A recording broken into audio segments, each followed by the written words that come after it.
चलिए आइए मेरे प्यारे पहचान, आज का वीडियो बहुत ही ज़्यादा खास होने वाले हैं। और आज की इस वीडियो में हम बात कर लेते हैं विलियन विलियन यानी कि सोल्डेंस का बात कर लेते हैं, जो केमिस्ट्री 2026 और क्वेश्चन बैंक का प्रश्न है। चैप्टर नंबर 2 का है। चैप्टर नंबर 2 का जो विलियन का जो प्रश्न है वो आपका आ जाता है 25 प्रश्न, जो आप सभी बच्चों के लिए बहुत ही ज़्यादा खास होने वाले हैं। तो सबसे पहले मैं बता दूं मेरे प्यारे छात्र की जो भी छात्र मेरे इस यूट्यूब चैनल पर नए हैं तो चैनल को लाइक जरूर कर दीजिएगा। अगर पहली बार आए तो चैनल को सब्सक्राइब करके बेल आइकन जरूर दबा दीजिएगा ताकि नई नोटिफिकेशन आप लोग के पास पहुंचे। और ये वीडियो जितना हो सके उतना शेयर जरूर करिएगा मेरे प्यारे छात्र, क्योंकि आप लोग का 14 फरवरी से एग्जाम शुरू है। तो मेरे प्यारे छात्र चलिए हम देख लेते हैं प्रश्न नंबर 1 में।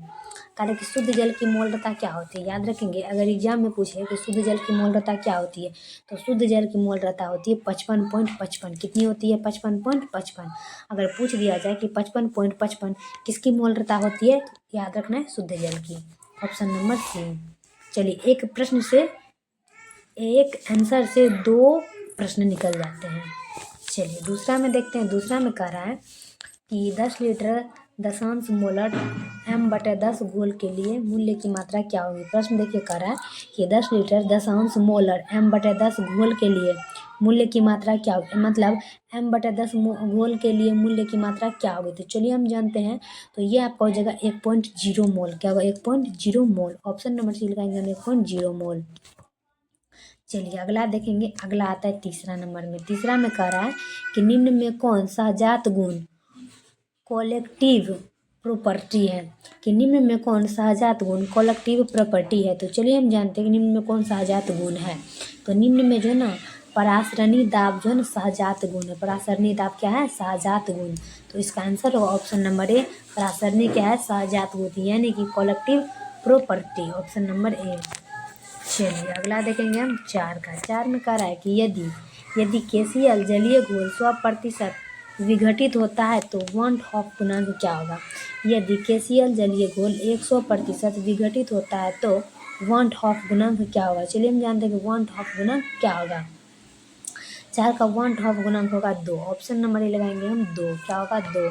वॉन हॉफ गुणांक 2। ऑप्शन नंबर ए लगाएंगे हम 2। चलिए अगला देख लेंगे 5 का। 5 में कह रहा है कि किसी 0.01 m तनु घोल के लिए सबसे न्यूनतम हिमांक क्या होगा। किस 0.01 m तनु घोल के लिए सबसे न्यूनतम हिमांक क्या होगा। सबसे न्यूनतम हिमांक क्या होगा। 5 का आंसर होगा Al2SO43। Al2SO43। Option number B लगाएंगे हम Al2SO43। Option number B Al2SO43। चलिए अगला देख लेंगे हम 6 का। 6 में कह रहा है कि किस पर ताप का प्रभाव नहीं पड़ता है। किस पर ताप का प्रभाव नहीं पड़ता है। चलिए मेरे प्यार साथ देख लेते हैं कि किस पर ताप का प्रभाव नहीं पड़ता है। 6 का देखेंगे और 6 में कह रहा है कि किस पर ताप का प्रभाव नहीं पड़ता है। तो मोललता एवं मोल प्रभाज। मोललता एवं मोल प्रभाज। ऑप्शन नंबर बी लगाएंगे मोललता एवं मोल प्रभाज। चलिए 7 में कि प्रोटीन तथा पॉलीमर का आवनिक द्रव्यमान ज्ञात करने के लिए उपयुक्त विधि है। कि प्रोटीन तथा पॉलीमर का आवनिक द्रव्यमान ज्ञात करने के लिए उपयुक्त विधि है। 7 का देख लेंगे। प्रश्न कर रहा है कि प्रोटीन तथा पॉलीमर का आवनिक द्रव्यमान ज्ञात करने के लिए उपयुक्त विधि है। तो 7 का आंसर होगा परासरणी दाब। क्या होगा? परासरणी दाब। ऑप्शन नंबर ए लगाएंगे परासरणी दाब। चलिए अगला देखेंगे हम 8 में। 8 में कह रहा है कि घोल का सहजात गुण क्या होता है। याद रखेंगे कि घोल का सहजात गुण क्या होता है। सभी मेरे प्यार से देखिएगा कि घोल का सहजात गुण क्या होता है। घोल का सहजात गुण क्या होता है कि समानुपाती 1/, घुल्य का अनुभार। समानुपाती 1/, घुल्य का अनुभार। Option number C. चलिए 9 का कि निम्न में कौन एंटी फ्रीज का काम करता है। निम्न में कौन एंटी फ्रीज का काम करता है। 9 का देखेंगे कि निम्न में कौन एंटी फ्रीज का काम करता है। तो ethylene glycol. Ethylene glycol. Option number C लगाएंगे हम ethylene glycol. Option number C. चलिए अगला देखेंगे हम 10 का। 10 में कह रहा है कि ठंडे प्रदेश में कार के रेडिएटर में पानी के साथ एथिलीन ग्लाइकोल डाला जाता है, क्योंकि कह रहा है कि ठंडे प्रदेश मतलब कोई ठंडा जगह है, जैसे हिमाचल हो गया, ये सब ठंडा प्रदेश है। और इसके कार का रेडिएटर जो होता है इसके पानी के साथ एथिलीन ग्लाइकोल डाला जाता है। क्यों डाला जाता है? तो वो ठंडा में पानी के हिमांक को घटाता है तथा गर्मी क्वथनांक को बढ़ाता है। याद रखेंगे कि ठंडा में पानी के हिमांक को घटाता तथा गर्मी में क्वथनांक को बढ़ाता है। Option number A. चलिए अगला देखेंगे हम 11 का। 11 में कह रहा है कि इनमें से कौन राउंड नियम से धनात्मक विचलन प्रदर्शित करता है, कि इनमें से कौन राउंड नियम से धनात्मक विचलन प्रदर्शित करता है। याद रखेंगे प्रश्न कहता है कि इनमें से कौन राउंड नियम से धनात्मक विचलन प्रदर्शित करता है। Benzene plus chloroform, benzene plus chloroform. Option number A लगाएंगे हम, बेंजीन प्लस क्लोरोफॉर्म। चलिए 12 का कि कौन अनुसंख्यात्मक गुणधर्म नहीं है, कौन अनुसंख्यात्मक गुणधर्म नहीं है। याद रखेंगे कि कौन अनुसंख्यात्मक गुणधर्म नहीं है। तो मोलर उन्नयन स्थिरांक, मोलर उन्नयन स्थिरांक। ऑप्शन नंबर डी लगाएंगे कि मोलर उन्नयन स्थिरांक। Option number D. चलिए अगला देख लेंगे हम 13 का। 13 में क्या कह रहा है कि किसका क्वथनांक वायुमंडलीय दाब पर सबसे उच्च होगा, किसका क्वथनांक वायुमंडलीय दाब पर सबसे उच्च होगा।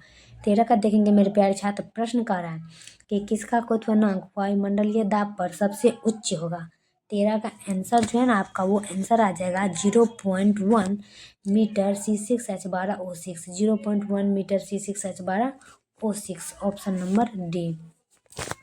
चलिए अगला देखेंगे 14 का। 14 में करा कि H3PO3 एक डैश है, H3PO3 एक डैश है। याद रखेंगे कि H3PO3 एक डैश है। 14 का आंसर हो जाएगा त्रिभस्मी। क्या होगा? त्रिभस्मी। ऑप्शन नंबर सी लगाएंगे हम, त्रिभस्मी।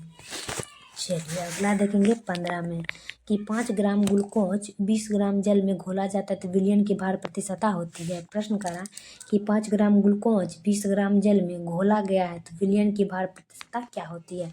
15 का देखेंगे और 15 का आपका आंसर आ जाएगा 20%। क्या होगा? मतलब 5%, 5 ग्राम जो है ना ग्लूकोज और 20 ग्राम जल में, 20 ग्राम जल में 5 ग्राम ग्लूकोज को घोला जाता है और विलयन की भार की प्रतिशतता कितनी होती है? तो 20%। ऑप्शन नंबर बी, 5 चौके 20।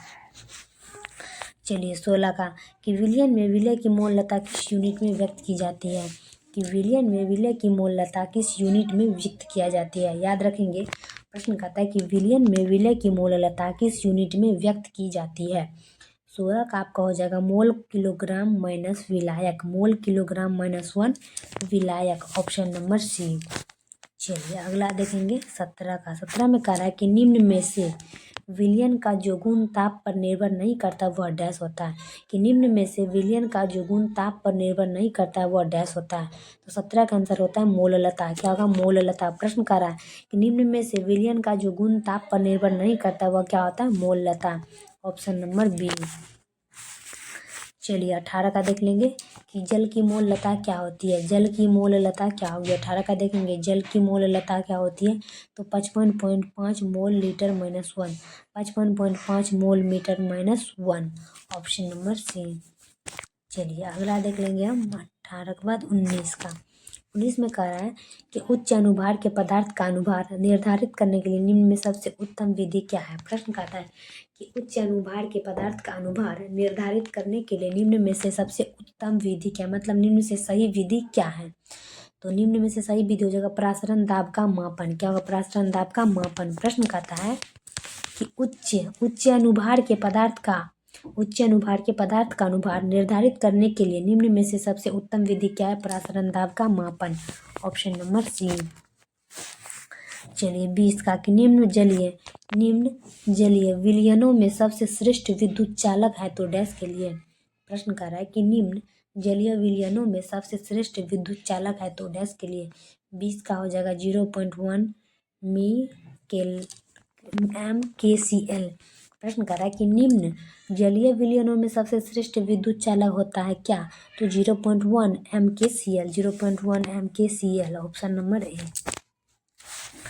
चलिए 21 का कि 100 ml जल में 1.80 ग्राम ग्लूकोज है, C6H12O6 ये ग्लूकोज का सूत्र है, घुला हुआ है और 70 डिग्री सेल्सियस पर इस विलयन को प्रासरण दाब होगा तो R बराबर 0.082 LATM लेटियम के -1 मोल -1 होगा। देखिए कितना प्रश्न हार्ड है ये।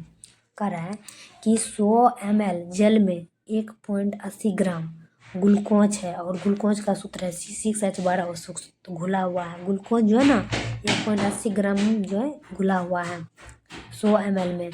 और इसका जो है ना प्रसारणी दाब वो है 27 डिग्री सेल्सियस पर विलियन का प्रसारण दाब होगा। और R बराबर 0.082 LATM के -1 का मोल -1 होता है। तो 21 का आपका आंसर जो है ना वो आ जाएगा 2.46 ATM। 2.46 ATM याद रखेंगे इस प्रश्न को 2.46 ATM। Option number D. चलिए 22 का कि सोडियम क्लोराइड के 0.20 मोल जलीय विलयन के लिए क्वथनांक का मान निम्न हो सकता है। जल के लिए Kb बराबर 0.50 के मोल -1 है। प्रश्न कर रहा है कि सोडियम क्लोराइड के 0.20 मोल जलीय विलयन के लिए क्वथनांक का मान निम्न हो सकता है और जल के लिए Kb बराबर 0.50 के मोल -1 होता है। 22 का आंसर हो जाएगा आपका option number C 100.2 degree Celsius. 100.2 degree Celsius option number C. चलिए अगला देखेंगे हम 23 में। 23 में कह रहा है कि विलियन स्थिरांक R का मान होता है। विलियन स्थिरांक R का मान होता है 23 का देखेंगे। प्रश्न कर रहा है कि विलियन स्थिरांक R का मान होता है 23 का आंसर होगा 0.082 LATM के -1 मोल -1। कह रहा है कि विलियन स्थिरांक R का मान होता है 0.082 LATM के -1 मोल -1 ऑप्शन नंबर सी। चलिए 24 का देख लेंगे कि निम्नलिखित में से किसमें विलयन का अनुसंख्या गुणधर्म नहीं है। कि निम्नलिखित में से किसके विलयन का अनुसंख्या गुण नहीं है। 24 का आंसर हो जाएगा आपका पृष्ठ तनाव। क्या होगा पृष्ठ तनाव। प्रश्न करा कि निम्नलिखित में से किसमें विलयन का अनुसंख्या गुण नहीं है तो पृष्ठ तनाव। ऑप्शन नंबर बी लगाएंगे हम पृष्ठ तनाव। चलिए लास्ट देखेंगे यूरिया का 0.6% जलीय विलयन किससे समपरासारी होगा। प्रश्न कर रहा है कि यूरिया का 0.6% जलीय विलयन किससे समपरासारी होगा। 25 का आंसर होगा 0.1 m glucose. 0.1 m glucose option number A. तो फाइनली मेरे प्यारे प्यारे छात्र ये वीडियो आप लोग को कैसा लगता है आप लोग हमें कमेंट में ज़रूर बताइएगा और इस वीडियो को जितना हो सके उतना शेयर ज़रूर करिएगा मेरे प्यारे छात्र क्योंकि ये वीडियो आप लोग को एग्जाम में पूछे जाएंगे। और तब तक के लिए हम नेक्स्ट वीडियो में मिलते हैं। जय हिंद जय भारत।